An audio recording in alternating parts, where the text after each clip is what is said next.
안녕하세요. 오늘은 제가 조그만 세계의 아름다움에 대해서 얘기해 보려고 합니다. 저희 주변에서 흔히 발견할 수도 있는 아름다움이지만 저희들이 자세히 살펴보지 않으면 또 스쳐 지나갈 수 있는 그런 아름다움들에 대해서 나눠보려고 합니다. 어릴 때 보던 고추잠자리, 제가 이제 어릴 때는 곤충 채집하러 다니는 게 제 취미였는데 나이가 드니까 이제 그런 건 그만뒀고요.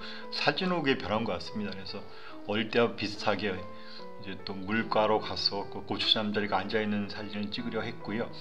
근데 아무래도 사진 찍는 사람의 욕심에 다른 사람이 찍지 않은 또 새로운 시각의 사진을 찍어보겠다는 생각이 있는데, 그래서 제가 고추잠자리에 빨간 날개를 찍어봐야겠다 하는 생각을 가지고서 접근해서 찍었는데 쉽지 않더라고요. 이게 고추잠자리가 사람을 굉장히 잘 알잖아요. 사람을 겸눈이라고 하죠. 겸눈을 보는데 움직임을 너무 잘 알기 때문에 조심스럽게 뒤에서 접근해 가지고 아주 가까이서 찍어야 했거든요. 이게 접사 사진이기 때문에 크게는 찍을 수 있는데 가까이까지 접근을 해야 돼서 아주 조심스럽게 여러 번 시도한 끝에 겨우겨우 찍었습니다. 그래서 좀 이 뒤에 보면 너무 아름답지 않습니까? 이 날개에 있는 그 혈관들이죠. 사실 우리와 다른 혈액이 우리처럼 빨간 것은 아니고요. 파란색이 곤충들의 혈은 녹색, 그런 파란색에 가까운데, 하여튼 이 빨간 관을 통해서 혈액이 흐르는 것들이 너무 정교하고요. 참 하나님의, 저는 이제 믿는 사람으로서 하나님께서 참 창조하신 조그만 세계의 아름다움이 참 대단한 생각을 하게 되는 것 같습니다. 과학자로서 이제 과학을 연구한 사람의 큰 이렇게 나누는 게 가능한데, 큰 세계 보는 사람도 있다. 거시 세계, 그런 별이라든지 그런 사람도 있지만 또 미시 세계, 미생물의 세계라든지 세포의 세계, 원자의 세계를 보는 사람이 있는데, 이 두 개의 세계 속에 또 다른 그런 아름다움이 있지만 또 만나는 아름다움이 있는 것 같아요. 창조하신 분이 동일하시기 때문이 아닌가 싶습니다. 이렇게 큰 세계를 창조하신 분이나 작은 미시 세계를 창조하신 분이 동일하게 그 속에 존재하는 어떤 공통적인 아름다움과 공통적인 그런 법칙들이 있는 것이 아닌가 생각하는 그런 과학자로서 그런 생각할 때가 좀 있습니다. 우리 주변에서 정겨운 벌이고요. 벌이 이제 꽃에서 꿀을 빠는 장면을 또 제가 보고서 너무 흔한 벌이지만 자세히 또 보면 또 그런 점은 드물잖아요. 저도 그렇고. 그래서 벌이 어떻게 있는지 그런 영상을 제가 마련했습니다. 이번에 제가 벌 영상 찍으면서 배운 건데 벌 사진 찍는 게 쉽지가 않더라고요. 이게 워낙 바쁘게 돌아다니는 곤충이다 보니까 한 자리에 있질 않잖아요. 그래서 이 접사 사진이어가지고 벌이 초점 내에 들어오게 하려면 쉽지 않은데 계속 이렇게 움직이니까 이게 도저히 자동으로 안 돼가지고 제가 수동을 바꿔가지고 차라리 손으로 제가 쫓아다니면서 초점을 맞췄고요. 참 바쁘게 움직이는 벌 따라서도 바쁘게 움직였습니다. 하지만 또 영상 보니까 아름답다는 생각도 들고요. 이 조그만 또 하나하나, 저희들 꽃을 좋아하잖아요. 꽃을 좋아하는데 우리가 꽃이라는 게 또 열매를 맺기 위한 것인데, 이런 벌의 수고가 없다면 또 꽃이 열매를 맺지 못하겠죠. 최근에 환경의 어려움이 나빠져서 벌이 굉장히 줄었다고 저희가 사는 곳에는 그런 걱정하는 뉴스를 많이 봤는데, 한국은 어떤지 모르겠습니다. 저희들이 환경이라고 하는 것, 하나님께서 우리와 조화롭게 살도록 만드신 것인데 우리 지나친 사람들의 욕심이 환경을 또 망가뜨리는 일들 많이 하는 것 같아요. 좀 안타까운 일이고요. 하나님께서 우리에게 세상을 또 이렇게 잘 관리하라고 맡겨주신 것도 사실이니까, 이런 조그만 곤충과 또 조그만 동물도 주변에 있는 아름다운 생물과 조화를 이루고 있는 삶도 저희들이 함께 할 수 있다면 더 좋을 것 같습니다. 요즘 세상이 너무 그런 개발과 그런 세상인 것 같아요. 사람의 욕심에 근거하는 것 같은데, 사람이 부여한 것이 어떤 것인가에 대한 가치관이 좀 차이가 있어 있는 것 같은데요. 많이 소유하는 것들을 우리가 부유하다고 말할 수도 있겠죠. 그렇지만 또 정말 부유한지는 또 개인적인 생각의 차이지만, 저는 오히려 하나님께서 허락하는 세상에 아름다움이 참 많거든요. 그런데 그런 것들에 대해서 잘 누리지 못하고 요즘은 재화를 쌓기 위해 혹은 미래의 그런 근심으로 인해서 저희 보내는 인생의 시간들이 대부분이잖아요. 그래서 그렇게 해서 얻은 재화가 쌓여서 제가 시니컬하게 얘기하면 은행에 쌓인 숫자가 올라간다고 해서 과연 인생이 부유한가 다시 생각해 볼 면도 있는 것 같습니다. 우리에게 주변에 풍성하게 누리라고 주신 주님의 아름다운 그런 자연의 아름다움을 포함한 것들이 참 많은데 그런 것들을 누리지 못하고 산다면 오히려 그러한 영이 가난한 것이 아닌가 생각을 해보고요. 저는 뭐 그렇게 뭐 소박한 과학적인 삶을 사는데 어쨌거나 뭐 하나님께 허락하신 자연을 살 때는 참 풍성한 느낌이 들거든요. 자연 가운데서 남들이 보지 않는 것들, 뭐 보기 어려서가 아니고 옆에 있는데 보지 않아서인데 그런 여유 갖고 볼 때 제 삶이 좀 풍성하다는 생각을 해보는 그런 적도 있습니다. 그냥 저의 스스로에 대한 그런 생각이고요. 하여튼 우리 옆 가운데 친숙한 벌 가운데서 꽃 가운데서 얻을 수 있는 또 행복과 부유함도 있는 것 같다는 제 생각이었습니다.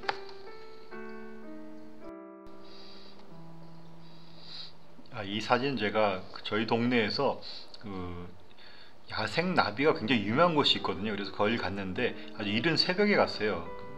욕심은 이제 그 이슬이 맺혀 있는 때에 있는 나비라든지 곤충을 찍으러 왔는데 제가 늦게 갔는지 그런 사진 찍지 못했고요. 그런데 이 벌이 이 보라색 예쁜 야생화 속에서 자고 있더라고요. 그래서 참 그 하나님 예수님께서 말씀하신 그 비유 중에 그 들에 있는 꽃이 그 솔로몬이라고 하는 그 이스라엘 유명한 왕이 모든 그 영광을 입은 옷보다 더 아름답게 입었다라고 하는데 이 벌이 그러한 집에 살잖아요. 그래서 참 이 미천한 벌이 우리 인간이 뭐 아주 큰 부자가 살고 있는 집이 있다고 하더라도 뭐 이렇게 야생화 속에서 있는 것만큼 아름답겠어요. 그래서 참 조그만 가운데서 하나님께서 집도 없고 그런 동물 곤충인데 이렇게 아름다운 또 잠자리를 마련해 주신 그런 축복도 있다는 생각을 하면서 참 우리 삶을 보는 시각에 대해서 다시 생각해 보게 되는 조그만 저의 생각이었습니다.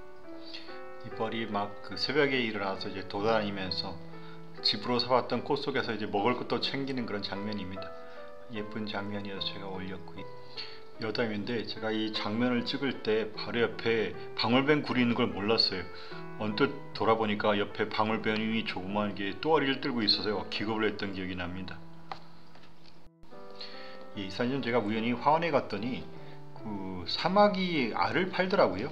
이게 이제 친환경적인 곤충, 해충들을 그 제거하는 방법으로 아마 사마귀를 튀워서 그렇게 그 해충들 제거하라고 파는 것 같았습니다. 그래서 제가 뭐 해충보다는 제가 사마귀를 보기 귀해서 제가 너무 좋아서 사왔고요. 거품으로 돼 있던 그런 것이던데 집에 와서 제가 그 한 달 정도 집에서 키우다 보니까 그걸 튀었어요. 튀어가지고 이제 수백 마리 새끼가 수백 마리 더 될 것 같기도 한데 나온 걸 보고 너무 좋아가지고 사진을 찍었고요. 저희 식구들 모두 뭐 밤에 이제 튀었는데 신나게 같이 보면서 좋은 때를 가졌던 기억이 나고요. 이 영상 보면서 그 사마귀가 막 태어난 지 뭐 10분이나 됐을까 그런 상황인데 이렇게 참 이 사마귀가 그 곤충계에서는 무서운 포식자잖아요. 그렇지만 이렇게 어린 시절도 있더라고요. 이렇게 어리게 막 유약하고 그 다른 그 존재에서 상처를 받으면서 우리가 삶을 살 때 이렇게 시작점이 있는 것 같아요. 우리 인생에서 이렇게 위태로운 상황도 있고 그런데 또 새로운 시작을 할 때 우리에게 두려움을 또 제가 생각하게 하는 영상이고요. 그러면서 참 우리가 필요한 용기에 대해 생각해 보는 것 같습니다. 첫 검을 우리가 비록 그런 사마귀 같은 포식자라 할지라도 우리 인생을 시작할 때 첫 발을 내딛는 그런 용기에 대해서 생각해 하는 그런 장면이어서 제가 올렸습니다. 예, 방금 전에 제가 사마귀로 인생의 시작에 대한 그 생각을 올렸다면 이 사진은 제가 인생의 끝에 대한 생각을 하기 위해서 올린 영상이고요. 무엇인지 아시겠어요? 이게 하루살이입니다. 저도 이게 무엇인지 모르고 사진을 찍은 다음에 찾아보고서야 이게 하루살이라는 걸 알게 됐습니다. 하루살이가 대단하던데 어떤 호수에서 저도 뭐 실제로 본 건 아니고 영상으로 봤긴 했지만요. 호수에서 거의 구름 기둥을 이루더라고요. 아마 물속에서 살다가 어떤 시기가 되면 수많은 뭐 수억 그 이상이겠죠. 이런 그런 하루살이 동시에 나와서 구름 기둥 이루는 그런 또 놀라운 존재고요. 그런데 재미있는 제가 사실 중에 하나는 하루살이가 입이 없다고 해요. 뭐 물속에서 있고 이제 유충으로 자랄 때는 입이 있었겠지만 이렇게 하루살이로 변했을 때는 그 입이 없더라고요. 뭐 하루 이틀 밖에 살지 못하니까 음식을 먹고서 그걸 가지고 뭐 자라고 그런 게 의미가 없어서 그런 것 같습니다. 그래서 자기 태어난 목적이 이제 하루살이가 되고 나면 이제 종족 번식으로의 그런 것이 목적이고요. 그래서 참 어쨌든 하루 살면서 자기 인생을 목적을 열심히 또 그렇게 하고 사는 것 같습니다. 우리 인생 또 뭐 길어도 80년, 100년인데 그런 삶 가운데서 또 우리 인생의 또 유한함을 또 생각해 보는 것이고요. 이 하루살이가 종족 번식을 위해서 그렇게 또 살듯이 우리 인생에 또 맡겨진 것들이 있겠죠. 우리 인생.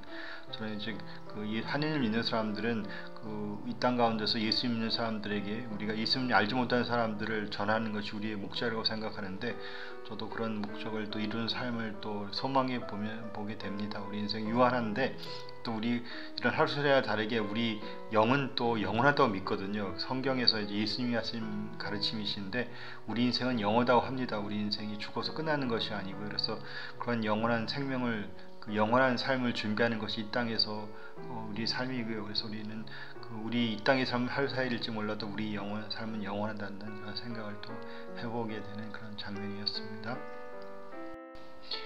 이 개미 사진, 저희 뒷마당에 있는 꽃 속에서 개미가 있는 사진을 찍었고요. 그래서 평범한 개미잖아요. 그런데 별로 우리가 뭐 예쁜 모습을 찾기 어려운데 또 이렇게 아름다운, 또 꽃 속에 있으니까 또 이렇게 아름다운 것 같습니다. 꽃의 색깔이 반영되어서 꽃 안에 있는 것이어서 이제 그 햇살이 꽃 잎을 뚫고 들어온 그런 장면이고요. 그래서 이렇게 아름답게 오렌지색으로 이 개미가 덧입혀진 그런 장면이었습니다.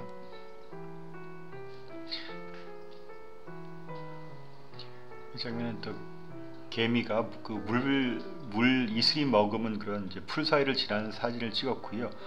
우리에겐 작은 이슬인데 개미한테는 아주 큰 뭐 바위 덩어리 같더라고요, 물이. 그래서 참 인생의 퍼스펙티브가 참 다른 것 같습니다. 우리 조그만 미시세계에서는 또 다른 아름다움과 또 다른 그런 시각이 있는 것 같습니다. 이 사진은 이제 아마 베이비, 그러니까 여치 유충인 것 같아요. 그래서 아직 저희 뒷마당에서 산 아이인데, 그래서 제가 뭐 나가보면 잘 찾아보면 자주 만나는 아이고요. 그래서 아직 어려서 뭐 소리낼 정도는 아닌 것 같은데, 하여튼 이제 뭐 지금 이제 여름에 한창이긴 하지만 이제 곧 가을이 오겠죠. 그때 저희 뒷마당에서 이 아이가 또 여치 울음소리를 들려줄 것 같습니다.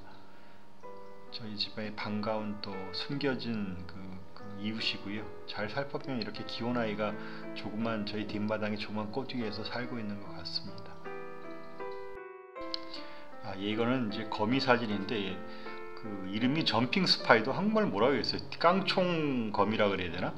이 거미는 거미집을 짓질 않습니다. 그래서 어느 한 곳에 있는 건 아니고요. 자기가 이렇게 돌아다니면서 이렇게 먹이를 잡죠. 그래서 사냥을 하러 다니는 이제 우리가 아는 일반적인 거미들은 거미집을 짓고서 기다리잖아요. 그렇지 않고 돌아다니는 그런 황야의 무법자 같은 그런 거미였는데, 보면 귀엽더라고요. 이렇게 모르겠어요. 여러분은 어떻게 생각할지 모르겠지만 거미 뭐 무서워하시고 그러는데 또 이렇게 가까이 보면은 저는 뭐 아주 귀여운 모습이 있다는 생각이 들었습니다. 그래서 그런 또 애정을 갖고 제가 찍고 올린 사진이었습니다. 이 장면은 또 이제 거미집을 짓지 않고 사냥을 하는 그런 거미 종류 중에 하나인데, 이 종류는 꽃에 숨어서 기다리고 있더라고요. 꽃의 색깔, 아마 꽃에 아직 뭐 노랗진 않은데 노란 정도 있긴 한데, 하여튼 자기가 주변에 있는 환경과 색깔을 맞춰가지고 의태라고 하죠. 그런 걸 가지고 이제 숨어서 기다리다가 먹이가 오면 잡아먹는 그런 거미 종류고요. 제가 다음 장면에서 그런 거미가 먹이를 잡는 장면 하나 올리겠습니다. 아까 방금 전에 사진처럼 숨어 기다리던 이 노란색 거미가 드디어 먹이를 잡았습니다. 그래서 아마 잡은 게 등에 같아요. 꽃에서 이제 꿀을 빨는 또 그런 화분을 먹는 그런 곤충인 것 같은데, 이렇게 거미가 먹고 있습니다. 그래서 우리가 스쳐 지나가는 그런 자연의 그런 조그만 꽃 속에서 이런 또 극적인 드라마도 있고요. 그리고 등의 입장에서는 참 숨겨진 그런 위험들을 알지 못해서 이렇게 또 잡히는 그런 또 장면이었던 것 같습니다. 자연 속에서 우리가 스쳐 지나간 속에 있는 여러 가지 아름다움, 일어난 그런 드라마들 나누는 시간이었습니다. 지금까지 제가 올린 조그만 세계에 대한 또 제 영상, 또 사진들 보아주셔서 감사드립니다. 가능하시면 좋아요, 더 나아가서 구독해 주시면 저에게 힘이 되겠습니다. 안녕히 계세요.